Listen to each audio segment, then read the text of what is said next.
সে কোরআন পড়তে জানতো না, কিন্তু ডেলি কোরআনকে নিত আর পৃষ্ঠা উল্টাইতে থাকতো, আর কখনো বুকে লাগাইতো, কখনো চোখে লাগাইতো, কখনো চুমা দিত, আর চোখের পানি ছেড়া বলতো কালাম রব্বি, আল্লাহ আমার রবের কালাম, আফসোস আমি পড়তে জানি না। তো সুফিয়ানে সৌরি রহমতুল্লাহ আলাইহি বলতেছিলেন ওয়াল্লাহি হাদা হুয়া, এটার কারণেই মনে হয় এর মর্তবা এত উপরে। আর সত্য কিন্তু এটা, আহমদ ইবনে হাম্বল রহমতুল্লাহ আলাইহি 99 বার আল্লাহকে স্বপ্নে দেখছেন।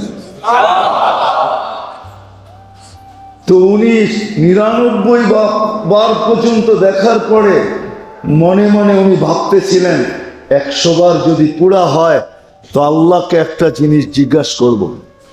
তো যেদিন 100 পুরা হয় তো উনি আল্লাহকে জিজ্ঞাসা করেন আপনার নৈকট্য লাভ করার জন্য সবচেয়ে বড় জিনিস কি, সবচেয়ে বড় মাধ্যম কি?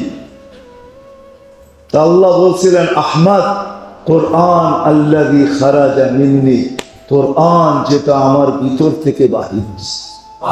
চিরস্থায়ী সম্পর্ক এটা, ক্ষণস্থায়ী। আজকে আফসোস, আজকে আফসোস তো এটাই আমার, যে আমরা সম্পর্কে বড় লালায়িত, দুনিয়ার বড় বড় ব্যক্তিত্বের সাথে সম্পর্কের জন্য আমরা বড় লালায়িত, সেলফির জন্য বড় লালায়িত, সম্পর্কের জন্য বড় লালায়িত, পিছনে ঘুরতে থাকে, না জানি কত জুতা ক্ষয় হইতে থাকে। যে যদি বেশি মনোযোগ দিয়া কোরআনের কথা শোনো, হাদিসের কথা শোনো, তাহলে তুমি পরাজিত হবে। তুমি মগলুব হয়ে যাবে, পরাজিত হয়ে যাবে। তোমার মন এটাকে মাইনা নিতে বাধ্য হবে। আর সত্য এটাই, দিনের কথা যে যত বেশি মনোযোগ দিয়ে শুনে তার দিলের ভিতরে তত বেশি রেখাপাত। আজকে আমাদের শোনার মাত্রা অনেক বেশি, সারাদিন দিনই কথা শুনতে থাকি, বলতে থাকি, কিন্তু শুনলে কি হবে, বললে কি হবে, পড়লে কি হবে? আজকে যত দিনই পুস্তক পাওয়া যায়, বই পাওয়া যায়, কিতাব পাওয়া যায়, 50 বছর আগে এর 100 ভাগের 1 ভাগও পাওয়া যেত না। আজকে যত বই পাওয়া যায়, যত লেখালেখি পাওয়া যায়, কিতাব পাওয়া যায়, দিন বুঝানোর জন্য, দিন বুঝার জন্য, দিন শিখার জন্য 50 বছর আগে এর 100 ভাগের 1 ভাগ ছিল। 100 ভাগের 1 ভাগও ছিল। কিন্তু পড়ালেখা সব বেশি হলে কি হবে? আগের তুলনায় আমলের মাত্রা অনেক কম। আমরা যতটুকু জানি, যতটুকু শিখি, যতটুকু শুনি, যতটুকু পড়ি, তার তুলনায় আমলের মাত্রা অনেক কম। সত্য তো? একমত আমার সাথে? আমলের মাত্রা অনেক কম। কারণ কি? কথা তো ওইগুলাই, কোরআন হাদিস তো আর চেঞ্জ হয় নাই, সবকিছু তো ওইটাই আছে। কিন্তু কেন আমলের মাত্রা কম কেন? আসলে আগে যে যতটুকুই শুনতো, পড়তো, শিখতো, সব কিছুর ভিতরে মনোযোগ ছিল, একাগ্র চিত্তে করা হতো। এখন শোনা হয় মনের কানে না, মাথার কানে। এই জন্য তিনি কথা যত শুনবে মনোযোগ দিয়া, যেমন কথাই হোক, যেমন ব্যক্তিরই হোক, সত্য এটাই দিলের ভিতরে আঘাত করবে। কেননা নাইলে আরবের মানুষগুলা, মক্কার কাফেররা এই কথা কোনোদিন বলতো না যে বেশি মনোযোগ দিয়ে শুনো না, কোরআন বলতেছে, কোরআন লা তাসমাউ লিহাদাল কোরআন। ফলাফল কি হবে? লাআল্লাকুম তাগলিবুন, তোমরা পরাস্ত হয়ে যাবে, এটাকে মানতে বাধ্য হয়ে যাবে। সাহাবায়ে কেরামরা মনোযোগ দিয়ে শুনছেন, তা আল্লাহ ওনাদের প্রশংসা করছেন, সামি'না আতা'না, শুনতে দেরি, মানতে দেরি হয়নি। আর মানার কারণে, শোনার মতো শোনার কারণে, মানার মতো মানার কারণে আল্লাহ ওনাদের প্রশংসা এক দুই শব্দ দিয়া করেন নাই। কোরআনে ওনাদের প্রশংসায় 1500 আয়াত আছে, 1500, 6666টা আয়াতের ভিতর থেকে 1500 আয়াত হইল সাহাবাদের প্রশংসা। আল্লাহ এদের প্রশংসা করছে, শুধু প্রশংসা করেন নাই, সর্বশেষ যেটা দিছেন এর চেয়ে বড় সুসংবাদ আর প্রশংসা কিছু হইতে পারে না। কুল্লুন ওয়াদাল্লাহুল হুসনা, দুনিয়াতে বসা অবস্থায়, থাকা অবস্থায়, বিরাজমান করা অবস্থায় প্রত্যেকের সাথে আল্লাহ জান্নাতের ওয়াদা করতেছেন। আমি তোমাদের প্রত্যেকের সাথে জান্নাতের ওয়াদা করলাম। আল্লাহ ওয়াদায় আবদ্ধ হইতেছে, প্রত্যেক সাহাবীর সাথে জান্নাতের ওয়াদা, চাই সে গরিব হোক, চাই সে ধনী হোক, চাই সে দুনিয়ার আফ্রিকার বেলাল হোক আর রুমের সোহাইব হোক আর পারস্যের সালমান হোক, চাই সে কৃত দাস হোক, চাই কৃত দাসী হোক, চাই পায়ে জুতা না থাকুক, শরীরে কাপড় না থাকুক, মাথা গোচার ঠাঁই না থাকুক, কিন্তু প্রত্যেকের সাথে জান্নাতের ওয়াদা চলতেছে। সত্য এটাই মেরে দোস্ত, সত্য এটাই। আমল যখন জীবনে আসে তো মানুষ মানুষের কাছে মূল্যায়িত হোক আর না হোক, কেননা সত্য এটাই, মাইনা নিতে হবে এটাই। আজকের সমাজে মানুষ মানুষের কাছে মূল্যায়িত হলো, দামি হলো, হয়তো দুনিয়ার বস্তু দ্বারা, না হয় দুনিয়ার পদ দ্বারা। পদ আছে, মানুষ সেলুট দিতেছে, দুনিয়া আছে তো মানুষ তাকে দাম দিতেছে, এটাই চির সত্য। আজকে দুনিয়ার মানুষের কাছে মানুষের দাম দুনিয়ার ভিত্তিতে, দুনিয়ার বস্তুর ভিত্তিতে। এক কাঠাওয়ালা 2 কাঠাওয়ালাকে সালাম দেয়, 2 কাঠাওয়ালা 3 কাঠাওয়ালাকে সালাম দেয়। কাঠা বোঝেন তো? কিসের মাপ? জমিনের মাপ, ঠিক না? 1 তালাওয়ালা 2 তালাওয়ালাকে সালাম দেয়, 2 তালাওয়ালা আবার 3 তালাওয়ালাকে দেয়। এরকম যত তালা বাড়তে থাকে তাকে মানুষ তত সালাম দিতে থাকে, ঠিক না?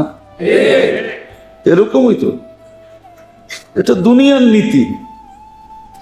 এটা নিয়ে আমার কোনো অভিযোগ নেই, বুঝানোর জন্য বলতেছি, এটা দুনিয়ার নীতি। দুনিয়ার মানুষ দুনিয়ার মানুষকে মূল্যায়ন করবে চোখে দেখা বস্তু দ্বারা, এটাই সত্য, এটাই এটাই সত্য। কেউ রূপ দ্বারা মূল্যায়িত হবে, কেউ গুণ দ্বারা মূল্যায়িত হবে, কিছুই নাই, খালি আছে রূপ। কি আছে? কিছুই নেই, আর কিছুই নেই।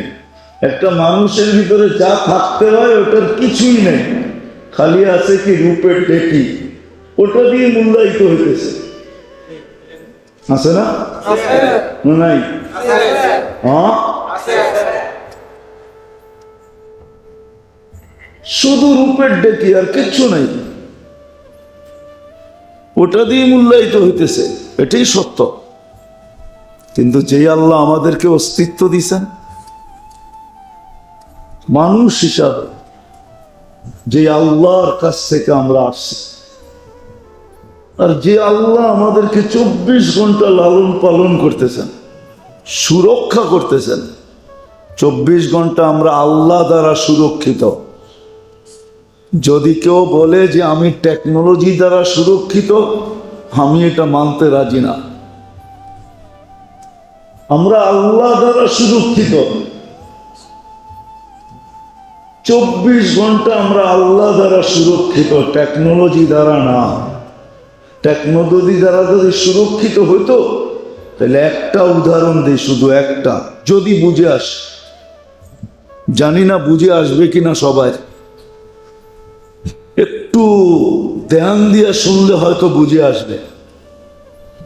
আমরা শ্বাস নেই আর ছাড়ি, এর মধ্যখানে দূরত্ব হইল, ডিস্টেন্স হইল, সময় লাগে নেওয়া আর ছাড়ার মধ্যখানে, ছাড়লাম আর নিলাম, এর মধ্যখানে দূরত্ব হলো আধা সেকেন্ড।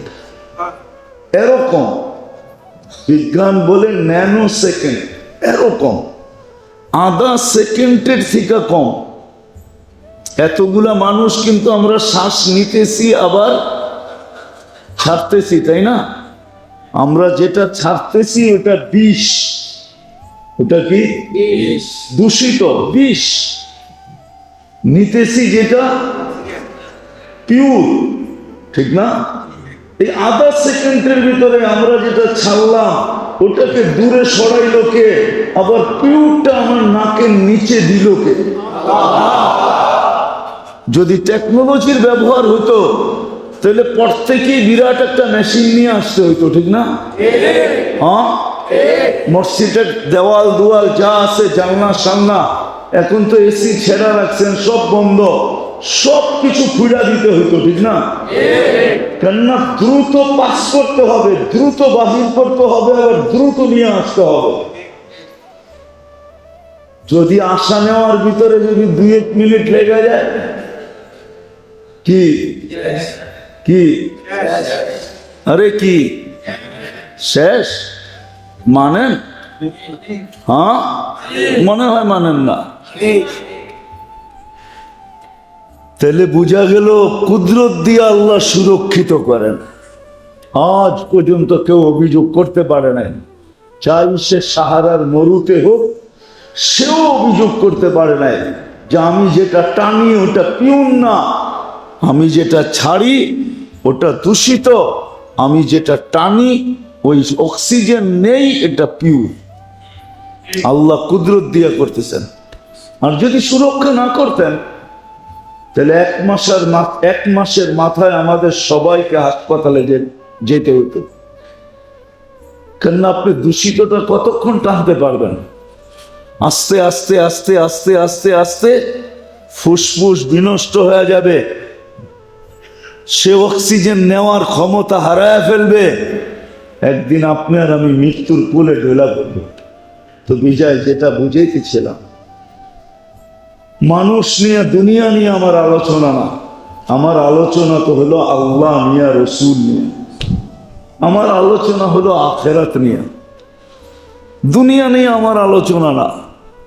কিন্তু বুঝানোর জন্য টাইনা নিয়ে আসলাম যে মানুষ মানুষকে মূল্যায়ন করে, মানুষের কাছে মানুষ মূল্যায়িত হয় দুনিয়ার বস্তুর মাধ্যমে।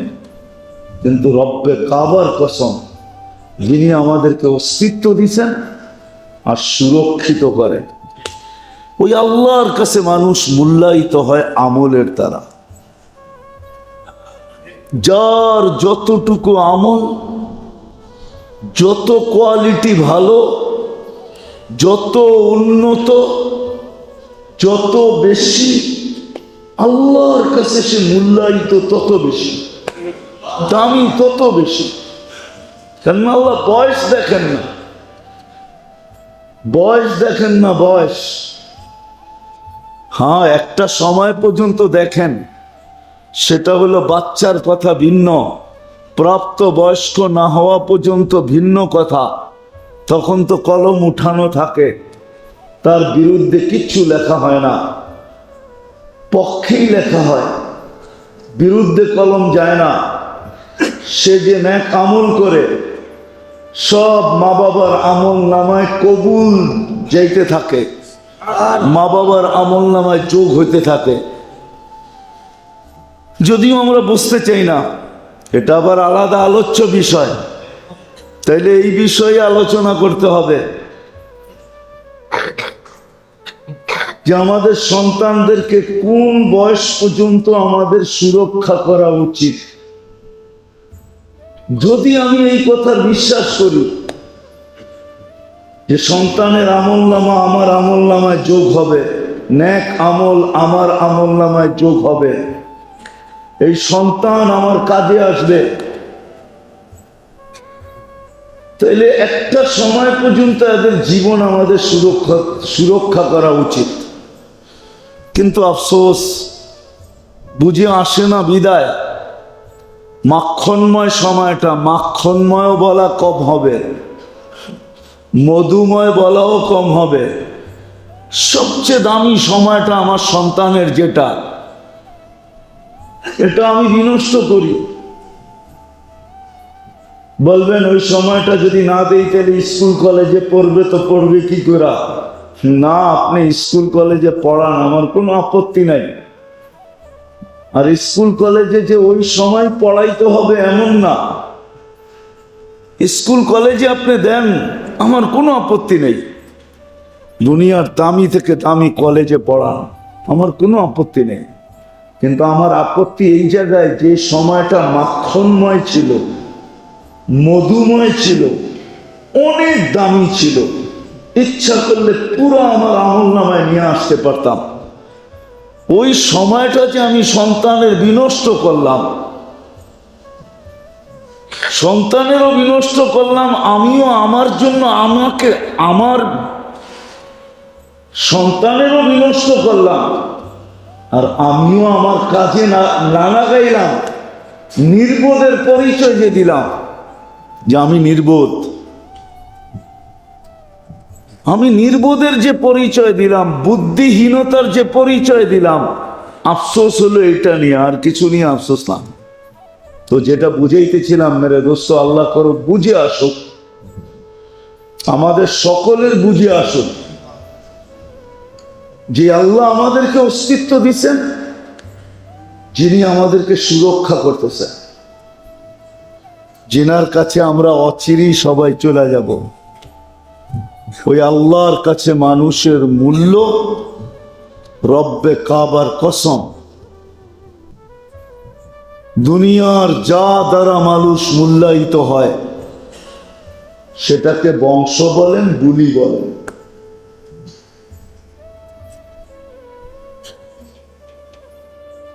রং বলেন আর কালার বলেন,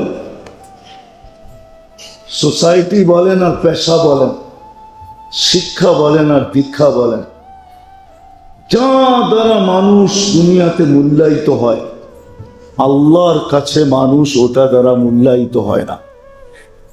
আল্লাহর কাছে একমাত্র মানুষ মূল্যায়িত হয় ওই আমল দ্বারা, যে আমল আল্লাহর পক্ষ থেকে, রসুলের পক্ষ থেকে, ওই সম্পর্ক দ্বারা, যে সম্পর্ক ক্ষণস্থায়ী না চিরস্থায়ী, এটা দ্বারা মূল্যায়িত হয়। চিরস্থায়ী সম্পর্ক দ্বারা, ক্ষণস্থায়ী সম্পর্ক দ্বারা না। দুনিয়ার সমস্ত সম্পর্ক কিন্তু ক্ষণস্থায়ী, চিরস্থায়ী না। এইখানে যারাই আমরা বসে আছি, যাদেরই আত্মীয় স্বজন এই সামনের পূর্ব দিকের কবরস্থানে আছে, আমার মনে হয় না একজনও আমাকে বলতে পারবে যে উনি ডেলি মা বাবার জন্য 2 রাকাত নামাজ পড়ে। কি পারবেন একজন হাত উঠাইতে যে আমি এটা অভ্যস্ত, যে ডেলি মা বাবার জন্য 2 রাকাত নামাজ পড়ি? ভাই বেরাদর তো দূরেই রাখলাম, সবচেয়ে কাছের যিনি মা বাবা, যার কবর আসতে যেতে আমার চোখের সামনে পড়ে, কবরস্থান দেখলেই বাবার কথা মনে ওঠে, মার কথা মনে ওঠে, কিন্তু ডেলি 2 রাকাত নামাজে তো আমি অভ্যস্ত না যে আমি ডেলি 2 রাকাত নামাজ পড়ি, যে আল্লাহ মা বাবার জন্য পড়লাম। তাহলে বুঝা গেল এই সম্পর্কগুলা চিরস্থায়ী না। কোরআনের কথাই সত্য, ইয়াউমা ইয়াফিরুল মারউ মিন আখি ওয়া উম্মিহি ওয়া আবি ওয়া সাহিবাতিহি ওয়া বানি লিকুল্লি ইমরিইন মিনহুম শা'নুন ইউগনি। কোরআনের কথাই সত্য, লা ইয়াসআলু হামিমুন হামিমা। কোরআনের কথাই সত্য, লা ইউজসি ওয়ালিদুন আন ওয়ালাদিহি শাইআ ওয়ালা মাওলুদুন আন ওয়ালিদিহি শাইআ। কোরআনের কথাই সত্য, মা আগনা আন্নি মালিয়া। কোরআনের কথাই সত্য, হালাকা আন্নি সুলতানিয়া। এরকম শত আয়াত আছে। সাময়িক সম্পর্ক ছিল, এটা চিরস্থায়ী সম্পর্ক না। বিদায় 2 জিনিস দ্বারা মানুষ আল্লাহর কাছে মূল্যায়িত হবে। কথা মনে হয় লম্বা হয়ে যেতেছে, আমি গুছায় নিয়ে আসতেছি, আল্লাহ করুক আজকে বুঝে আসুক। 2 সম্পর্কই চিরস্থায়ী, আর কোন সম্পর্ক চিরস্থায়ী না। একটা হলো দিনদারির সম্পর্ক চিরস্থায়ী, হাদিসের ভিতরে আছে বিদায় বলতেছি, কোরআনেও আছে, ওয়া ইন্না কুরআন আল ফাজরি কানা মাশহুদা। যার জীবনে কোনোদিন ফজরের নামাজ ছোটে নাই, তাকে বলা যেতে পারে গ্যারান্টি দিয়া যায় জান্নাতি। হ্যাঁ, ফজরের নামাজ যার জীবনে ছোটে না, কেননা ফজরের নামাজ কবর থেকে নিয়ে জান্নাতের গেট পর্যন্ত সর্বক্ষেত্রে ওই নামাজির পক্ষে দাঁড়াবে। তাফসীরের কিতাবে আছে, সুদর্শন যুবকের রূপ নিয়ে দাঁড়াবে। শুধু সুদর্শন যুবক না, বডি বিল্ডার যুবকের রূপ নিয়ে দাঁড়াবে। কুস্তিগির আছে না, যে ওকে কেউ পরাস্ত করতে পারে না, এরকম যুবকের রূপ নিয়ে দাঁড়াবে। আর মুর্দাকে, ব্যক্তিকে বলবে, তুমি আমার পিছে দাঁড়ানো থাকবে, যা করার আমি করব, তুমি শুধু দেখতে থাকবে, তুমি চুপ থাকবে, কোনো কথার জবাব তোমাকে দিতে হবে না, আমি দিব। আমি সর্বক্ষেত্রে সবাই জিজ্ঞাসা করবে তুমি কে, সব জায়গায় মধ্যখানে এসে দাঁড়া যাও, তো বলবে আমি ফজরের নামাজ। তো যেটা বুঝাইতেছিলাম, মানুষের মূল্য আল্লাহর কাছে 2 জিনিসের ভিত্তিতে। 2 জিনিসের ভিত্তিতে, একটা হলো আমল, আর আরেকটা হলো চিরস্থায়ী সম্পর্ক। যে সম্পর্কগুলা চিরস্থায়ী, ক্ষণস্থায়ী না। একটা দেখাইলাম, যার ফজরের নামাজ কখনো ছোটে নাই, কোরআনের সাথে যার সম্পর্ক, পড়তে না পারুক, কিন্তু ডেলি এমন দিন যায় না যে কোরআনকে হাত না লাগায়, মহব্বতে চুমা না দেয়, চোখে না লাগায়, মাথায় না রাখে, বুকে চাইপা না ধরে, এরকম দিন তার যায় না। কোরআনকে যখনই দেখে, যখনই কোরআনের কাছে যায়, মসজিদে আসে, ঘরে যায়, সারা দিনে কোরআনকে একবার না একবার হলো মহব্বতে বুকে চাইপা ধরে, পড়তে না পারো। কোরআনের মহব্বত চিরস্থায়ী। শুধু শুধু বলেন না শাফিআ ওয়া মুশাফফা।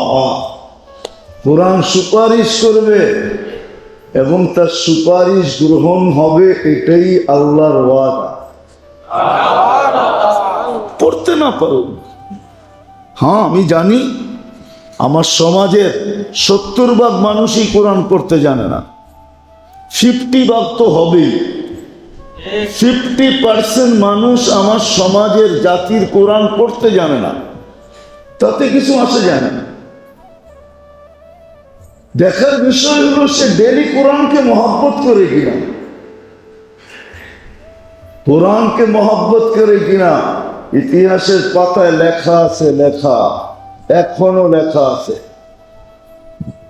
খেলাফতে উসমানিয়ায় তুর্কিয়া 600 বৎসরের রাজত্ব ছিল তুর্কিদের, এরা উসমানী রাজত্ব বলতো। পর্তুগাল এদের প্রথম সর্দার ছিল। এ যখন মুসলমান হয় তো যেই কামরা একে রাখা হয়েছিল ওইখানে একটা কিতাবও রাখা ছিল। সে জিজ্ঞাসা করছে এটা কি, তো বলছে এটাই তো আল্লাহর কালাম কোরআন। তো সে সারা রাত্র কোরআন মাথায় নিয়ে দাঁড়ায় ছিল। ইতিহাসটা সারা রাত্র দাঁড়ায় ছিল যে আল্লাহর কালাম এখানে, আমি ঘুমাই কি করে। তার দিলের ভিতরে এরকম ধাক্কা লাগছে। দুনিয়া এটাই বলে কোরআনের ইজ্জতের কারণে আল্লাহ তাদেরকে 600 বৎসরের রাজত্ব দিচ্ছেন। সুফিয়ানে সৌরি রহমতুল্লাহ আলাইহি 4 পিরালি সিলসিলা যেখানে যায় এক হয়ে যায়, কাদেরিয়া, চিশতিয়া, নকশেবন্দিয়া, মুজাদ্দিদিয়া, 4টা যেখানে যায় এক হয়ে যায়, এক জায়গায় যায় মিলা যায়, ওটা হলেন সুফিয়ানে সৌরি রহমতুল্লাহ আলাইহি। উনি উস্তাদ ছিলেন আলী রাদিয়াল্লাহু তাআলা, ছাত্র ছিলেন আলী রাদিয়াল্লাহু তাআলা আনহু। খেলাফত পাইছেন উনি আলী রাদিয়াল্লাহু তাআলা আনহু থেকে। তো ওনাকে একদিন স্বপ্নে দেখানো হয়েছে যে অমুকের জানাজা পড়ায় আসো। তো উনি সারা রাস্তায় ভাবতে ভাবতে গেছেন যে লোকটা এমন কি আমল করলো, জানা উচিত যে আমাকে বলা হইতেছে এমন কি আমল করলো, যে আমাকে বলা হইতেছে জানাজা পড়ানোর জন্য, এমন কি আমল করলো, কি আমল করলো এরকম। এলাকার মানুষকে জিজ্ঞাসা করছে, এলাকার মানুষ বলছে সাধারণ ব্যক্তি ছিল আমাদের মতো, কোনো বিশেষত্ব তো আমাদের জানা নাই। তো ভাবছে এলাকার মানুষের থেকে গোপন তথ্য পাওয়া যাবে না, দেখি বাড়িতে জিজ্ঞাসা করি। তো বাড়িতে জিজ্ঞাসা করছে এমন কি আমল ছিল। তো বাড়ির মানুষও বলতে ছিল সাধারণ ছিল, তেমন কোনো বিশেষত্ব ছিল না। তো স্ত্রী ভিতর থেকে একজনের মাধ্যমে বলতেছিলেন যে হ্যাঁ একটা বিশেষ আমল ছিল, জানি না ওটা আল্লাহর কাছে গ্রহণযোগ্য হয়েছে কিনা। আলাম ইয়াখশা ইল্লাল্লাহ وقال رسول الله صلى الله عليه وسلم عن الله تبارك وتعالى المساجد بيتي من سار بيتي وجب على المزور أن يكرم الزائر أو كما قال عليه الصلاة والسلام। সম্মানিত উপস্থিতি, কোরআন হাদিস থেকে যতটুকুই তেলাওয়াত করলাম, আশা রাখি একই সামনে রেখে কিছু কথা রাখবো।